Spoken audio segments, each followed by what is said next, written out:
Buenos días y bendiciones. Aquí el pastor Héctor Quiñones en Conexión Espiritual, mirando en el día de hoy la lectura en Romanos, capítulo 4, titulada Gracia de Dios. Señor, te adoramos y agradecemos, Padre, por esta mañana, por este día, por esta oportunidad, Padre, de poder comunicarnos contigo, de poder vivir, de poder tomar decisiones, Señor, y hacer lo mejor de nuestro día. Gracias, Padres, por la oportunidad que nos das en nuestras vidas de tener libre albedrío, de poder elegir lo que vamos a hacer, lo que no vamos a hacer, las decisiones que tomaremos, hacer lo correcto, hacer lo incorrecto. Pedimos, Espíritu Santo, que nos des discernimiento, que guíes nuestras vidas por el camino, Señor, que buscan honrarte como lo mereces. Háblanos a través de tu palabra en el nombre de Jesús. Amén y amén. Así que hermanos, como viene la justificación, es en esencia parte de lo que se trata este capítulo. Después de ver la triste condición de la humanidad, el apóstol Pablo se vuelve a la solución misericordiosa de Dios. La muerte de Jesucristo en la cruz ha pagado el precio por el pecado y ha satisfecho las demandas justas de Dios. Para aquel que en fe acepta el pago completo de Jesús, Dios pone sobre la deuda del pecado el sello de pagado por completo. Eso es justificación. Tu base es la obra de Cristo. Significa que es la gracia de Dios. Su requisito es fe en Dios y su promesa. Abraham y David son ilustraciones del pasado como ejemplos para el presente, mostrando cómo la justificación trae paz y acceso, esperanza y perdón al que tiene fe en Dios. Antes de continuar con el capítulo 4, me gustaría hacer un resumen rapidito de lo que son las epístolas paulinas, ya que están incluidas aquí lo que es el libro de Romano. Pues las epístolas paulinas serían epístolas individuales, entonces recuerden que epístolas son cartas. Entonces Pablo escribió 13, comenzando con los romanos y terminando con Filemón. Y todas salen de la pluma de Pablo y son dirigidas a varias iglesias y pastores del Nuevo Testamento. Las primeras 9 fueron enviadas a iglesias que Pablo había fundado o por las cuales había tomado interés personal durante los viajes misioneros que él había hecho. Las últimas 4 fueron escritas para estimular a líderes en sus difíciles y exigentes tareas como pastores del rebaño de Dios. Romanos es fundamental por su tema de la justificación solamente por la fe. Desafortunadamente los corintios no estaban viviendo en esa forma y los gálatas estaban añadiendo obras como fundamento para su relación ante Dios. Todos los creyentes justificados forman un cuerpo. De eso habla en Efesios, que es llamado a la unidad, y eso se habla en el libro de Filipenses, y pureza doctrinal, y eso se habla en el libro de Colosenses. Y aun cuando ese cuerpo vive y sirve hoy, mira hacia el futuro, y eso se habla en el libro de Tesalonicenses. Así que, ¿cuáles son estos libros? Tenemos Romanos, primera y segunda de Corintios, Gálatas, Efesios, Filipenses, Colosenses, primera y segunda de Tesalonicenses, primera y segunda de Timoteo, Tito, y también tenemos las epístolas no paulinas y de lo que es el Apocalipsis. Ya sería entonces, terminó con las de Pablo, terminaron hasta Filemón. Y luego entonces sigue lo que es el final de la Biblia, que comienza en Hebreos, Santiago, primera y segunda de Pedro, primera y segunda de Juan, Judas y Apocalipsis. Y los libros históricos, que son, ¿verdad? El libro de Mateo, Marcos, Lucas, Juan, los 4 evangelios y el libro de Hechos. Y así se está prácticamente la división de lo que es el Nuevo Testamento. Pues el capítulo 4 de Romanos nos muestra que los judíos se sentían orgullosos de llamarse hijos de Abraham. Pablo mencionó a Abraham como un buen ejemplo de alguien salvo por fe, para recalcar la fe. Pablo no dice que las leyes de Dios sean menos importantes, como dice el capítulo 4:13, pero es imposible ser salvo simplemente por obedecerlas. El versículo 4:4 significa que si una persona pudiera ganarse el favor de Dios siendo buena, la concesión de este regalo no sería voluntaria, sino que sería obligatoria. La autoconfianza en ese sentido es vana. Todo lo que podemos hacer es cobijarnos con la misericordia y la gracia de Dios. Así que como dije anteriormente, hermano, nosotros tenemos libre albedrío. Bajo el libre albedrío nosotros podemos decidir y elegir si queremos morar con Dios o no queremos morar con Dios. Queremos tener una relación con Dios, no queremos tener una relación con Dios.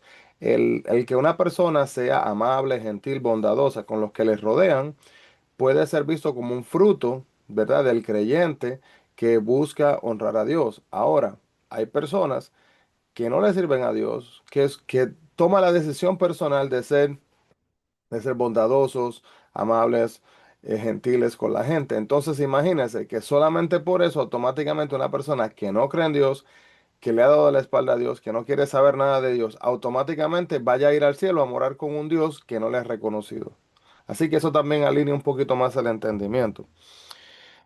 Cuando algunas personas se enteran de que Dios nos salva mediante la fe, empiezan a inquietarse porque viene la duda la incomodidad de, ay, pero yo tengo suficiente fe. Se preguntan, ¿es mi fe suficiente sólida para salvarme? Están confundidas. Jesucristo es el que nos salva, no nuestros sentimientos ni nuestras obras. Por débil que sea nuestra fe, Él es suficiente para salvarnos. Jesús nos ofrece la salvación gratuitamente porque nos ama, no porque la hayamos ganado mediante una fe poderosa. ¿Y qué hacemos con la culpa? En el capítulo 4 del 6 al 8. El rey David cometió pecados terribles, adulterio, homicidio, mentiras, y aún así experimentó el gozo del perdón. Nosotros también podemos experimentarlo cuando, número uno, dejamos de negar nuestra culpabilidad y reconocemos que hemos pecado. Número dos, cuando reconocemos nuestra culpa ante Dios y pedimos su perdón. Número tres, cuando desechamos la culpa y creemos que Dios nos ha perdonado.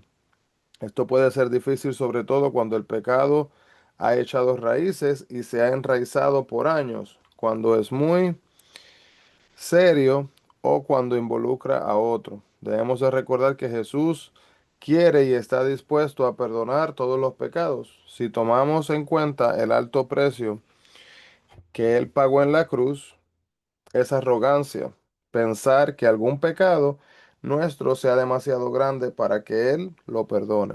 Aunque nuestra fe sea débil, nuestra conciencia sea sensible y los recuerdos nos atormenten, escuche bien, la palabra de Dios declara que pecado confesado es pecado perdonado, como dice Primera de Juan, capítulo 1, versículo 9.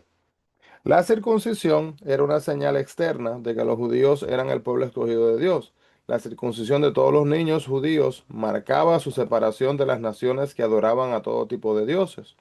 Esta era una ceremonia muy importante y Dios bendijo y le ordenó esta ceremonia a Abraham en Génesis capítulo 17 del 9 al 14. Los ritos eh, no le aportaron recompensa alguna a Abraham. Dios le dijo antes de implementarse esta ceremonia de la circuncisión, esto, Abraham halló el favor de Dios por la fe solamente, antes de ser circuncidado, como dice Génesis capítulo 12 del 1 al 4. Esto nos relata que Dios llamó a Abraham a los 75 años de edad. La ceremonia de la circuncisión comenzó cuando tenía 99, como dice Génesis 17 del 1 al 4. Así que las ceremonias y rituales sirven de recordatorio de nuestra fe e instituyen a los nuevos jóvenes creyentes, pero no debiéramos pensar que nos conceden algún mérito especial delante de Dios. Son señales externas, hermano, de un cambio interno de corazón y de actitud. El centro de nuestra fe debe ser Cristo y su obra salvadora, no las obras nuestras. Pablo explica que Abraham agradó a Dios solo por la fe, cuando ni siquiera había oído de los rituales que serían tan importantes para el pueblo judío. Nuestra salvación es solo por fe, no es por amar a Dios ni hacer buenas obras, no es por fe más amor, ni tampoco por fe más las obras buenas, sino que todo viene a través de la fe.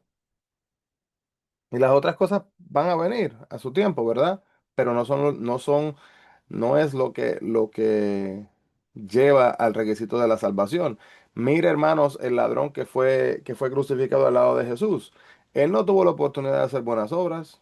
Él solamente reconoció a nuestro Señor Jesucristo y no pudo bajarse de esa cruz. Tuvo que lidiar con las consecuencias que le habían impuesto.